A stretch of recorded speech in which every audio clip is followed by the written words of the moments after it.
Breaking news చూస్తున్నాం. Hyderabad శివార్లలోని పిగ్లీపూర్లో venture నిర్మాణాన్ని అడ్డుకున్న రైతులపై రియల్ ఎస్టేట్ సంస్థ ప్రతినిధులు దాడి చేసిన ఘటన చర్చనీయాంశంగా మారింది. దళిత రైతులను కర్రలతో కొట్టడంతో వారి తలలు పగిలాయి. రాళ్లతోనూ రైతులపై దాడి చేశారు. తీవ్ర గాయాల పాలైన రైతులను ఆసుపత్రికి తరలించారు.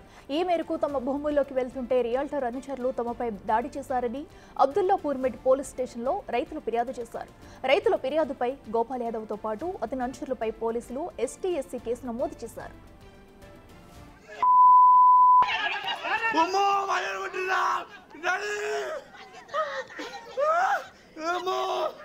పిగ్లీపూర్లో సర్వే నెంబర్ 17లో 386 ఎకరాల భూమి ఉంది. అందులో 75 ఎకరాల భూదాన్ యజ్ఞ బోర్డు భూమి, మరో 61 ఎకరాల ప్రభుత్వ భూమి, 53 ఎకరాల సీలింగ్ భూమి, 197 ఎకరాల పట్టా భూమి రికార్డులో ఉంది. ఇందులో 16 మంది రైతులు సీలింగ్ భూమి, 41 ఎకరాలు సాగు చేసుకుంటున్నామని చెబుతున్నారు.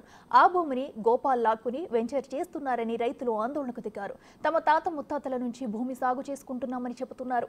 మరోవైపు రియాల్టర్ గోపాల్ యాదవ్ అనుచరులు ఇచ్చిన ఫిర్యాదుతో కేసు నమోదు చేశారు.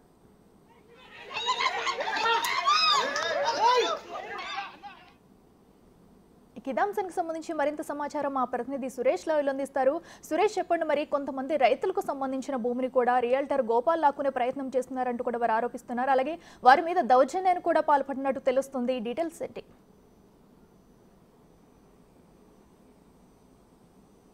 ప్రస్తుతం నేను ఏదైతే నిన్న గొడవ కారణమైనటువంటి వెంచర్ దగ్గరే ఉన్నానో, పికిల్పూర్ విలేజ్ లో సర్వే నెంబర్ కి సంబంధించి మొత్తం 300లకు పైగా ఎకరాల ల్యాండ్ ఉంది ఇక్కడ.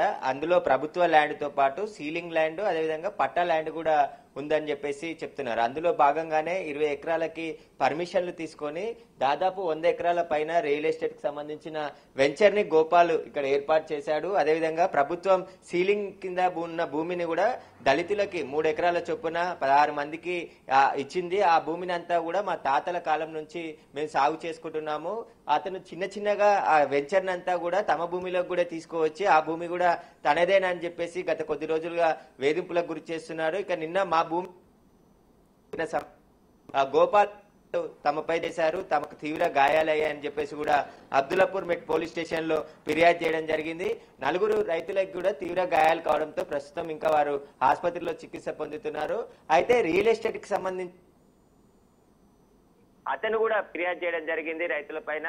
అతను ఇచ్చిన ఫిర్యాదు పైన కూడా ట్రెస్పాస్ కేసు నమోదు చేశారు. ఇరువురి పైన కేసులు నమోదు చేసి పోలీసులు దర్యాప్తు చేస్తున్నారు. అయితే గోపాల్ కి సంబంధించి 20 ఎకరాలకు సంబంధించిన పర్మిషన్లు తీసుకొని మొత్తం 100 ఎకరాల పైగా ఇక్కడ వెంచర్ చేసేసి గుట్టలను సైతం ఏదైతే కనబడుతున్నాయో ఆ గుట్టలను కూడా పూర్తిగా నేలమట్టం చేసేసి ఇక్కడ రియల్ ఎస్టేట్ కి సంబంధించిన వ్యాపారం చేస్తున్నాడు. తాను గత పాలకుల అండదండలు ఉండడంతో ఇక్కడ ఈ ఏదైతే అనుమతులు ఉంటాయో వీటి అన్నిటికి సంబంధించి తీసుకొని తమను బెదిరింపులకు గురి చేస్తున్నాడని చెప్పేసి కూడా రైతులు చెప్తున్నారు. Right Suresh, thank you.